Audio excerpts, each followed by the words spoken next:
Analyst prediction, I'm going to give you guys my take on it before I show you guys any of the cards, just so that we're clear on how I approached it this time. Banlist time, and your boy hasn't made a banlist prediction video yet.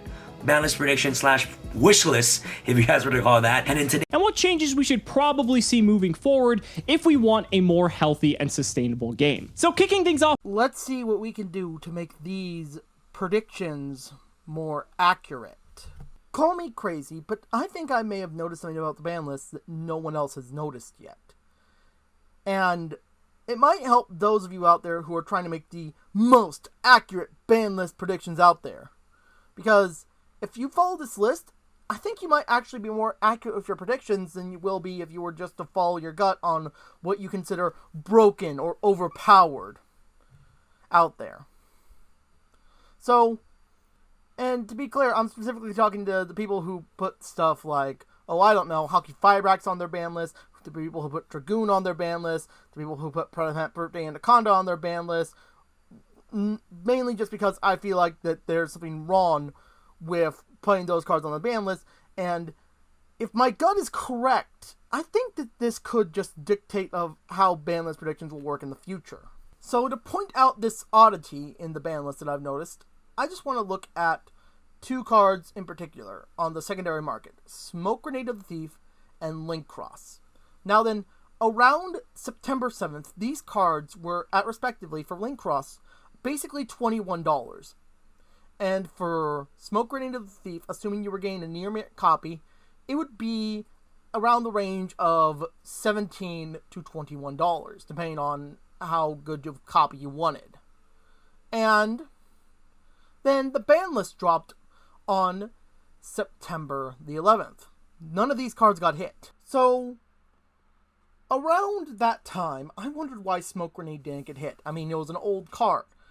Then I took a look at something else on TCG Player. It was a pricey card as well, like $20 a copy, basically, once you added in shipping, handling, and other stuff. But then, an OTS pack reprint got announced for it, and then a theory started crafting in my head around that time. What if the price has something to do with the card on the secondhand market? And then I started thinking back to a card called Skystriker Mobilize Engage. A card infamous for dodging the ban list for almost 2 years, basically. Like, if it had dodged the January ban list, it would have basically been 2 years and it would have survived the ban list that long. But it got hit in the January 2020 ban list. And I wondered why it didn't get hit for so long until I realized something. Until that point in time, Skystriker had only had 2 reprints. And these 2 reprints were kind of significant. The Battles of Legend reprint brought the card down to being around $20. Still wondered why that card didn't get hit at the time. Then, the Gold Sark tin came out. Engage was reprinted again, bringing the card down to around $10, making it so the more expensive version was still Dark Saviors and Battles of Legend, where they were secret rarities. But the least expensive version of the card was around $10. But then, as time went on, the price of Skystriker dropped and dropped and dropped and dropped. And I want to say, I can't remember this completely because the site that I'm using doesn't go back infinitely, so it only goes back so far. But Skystriker Mobilize Engage at one point was around $15 for the Dark Saviors version.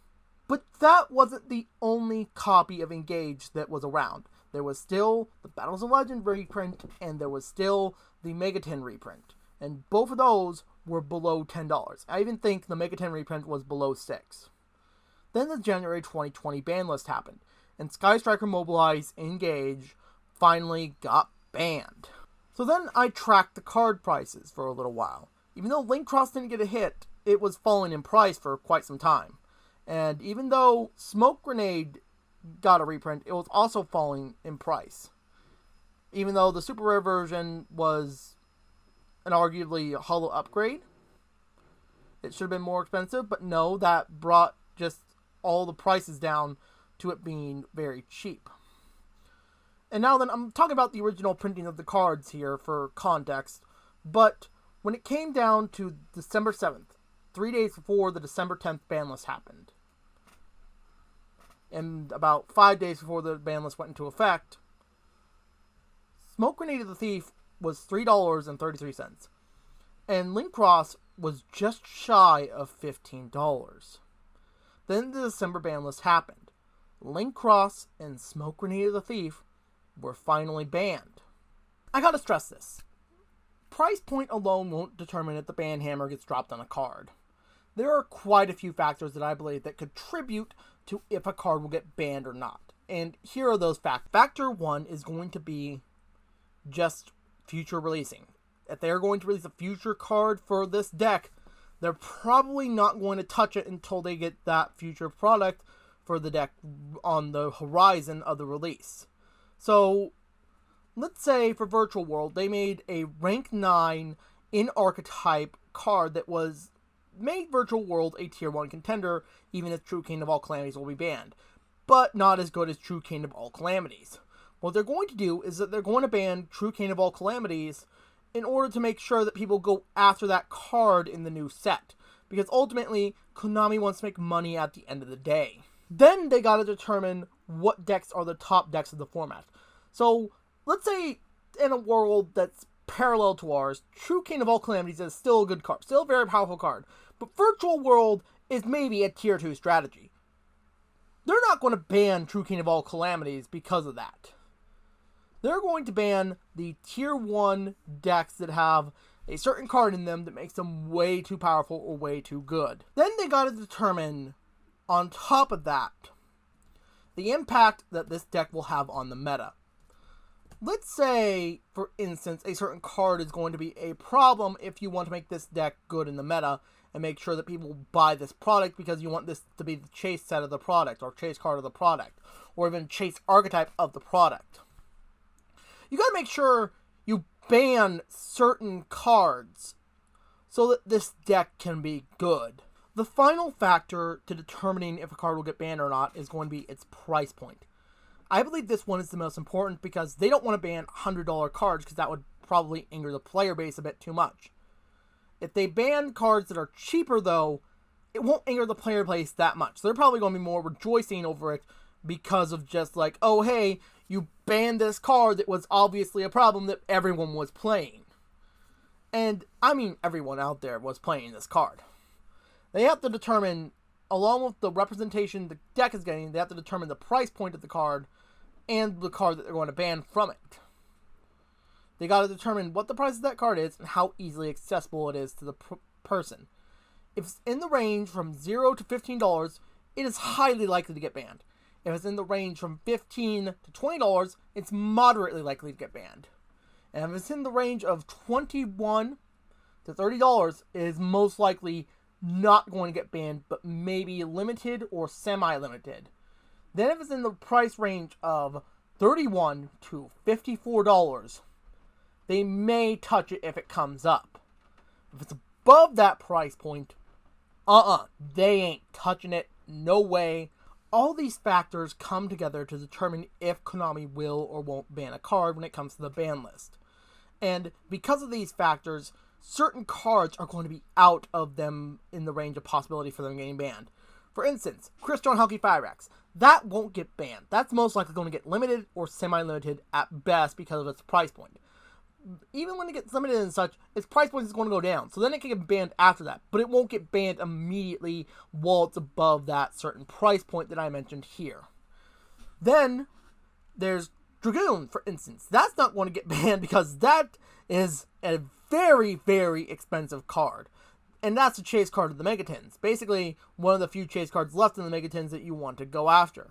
So they're not going to ban that because they probably still want to sell the Megatins and probably have reprints for Dragoon coming in the future. All of this is just their normal procedures for a regular ban list. Now then, this doesn't necessarily determine what they'll ban all the time, because let's say they release something that's way too broken. They might ban it preemptively before it even has a chance to be released or have the chance to see competitive play. And let's say they also decide to ban something because, oh hey, we're having a tier 0 deck, we might want to ban or limit a lot of the cards in that deck just so we can power creep it hard enough that the players won't be angry with us. I can't stress this hard enough. I believe that this is a correct theory when it comes to the ban list because in the past, 10 2-3 years that I've been playing Yu-Gi-Oh again, Konami's ban list has obviously had some sort of pattern with it of what they are and won't be banning. So I'm just laying out the criteria for what could possibly be banned and limiting down the pool of what will get banned as well, because everyone seems to have their crazy predictions out there. But I just want to hear in the comments down below, do you think I'm right or wrong? If you think I'm right, then also post along with that what you think could get banned or what could get limited, semi-limited, or if you have a theory for what could get unlimited, please do let me know, because I'd love to hear that. If you think I'm wrong and just want to think that Dragoon is going to get banned because it's such a format warping card and such a powerful card that no one can get rid of it, then please do. Just put your opinion down below. Goodbye.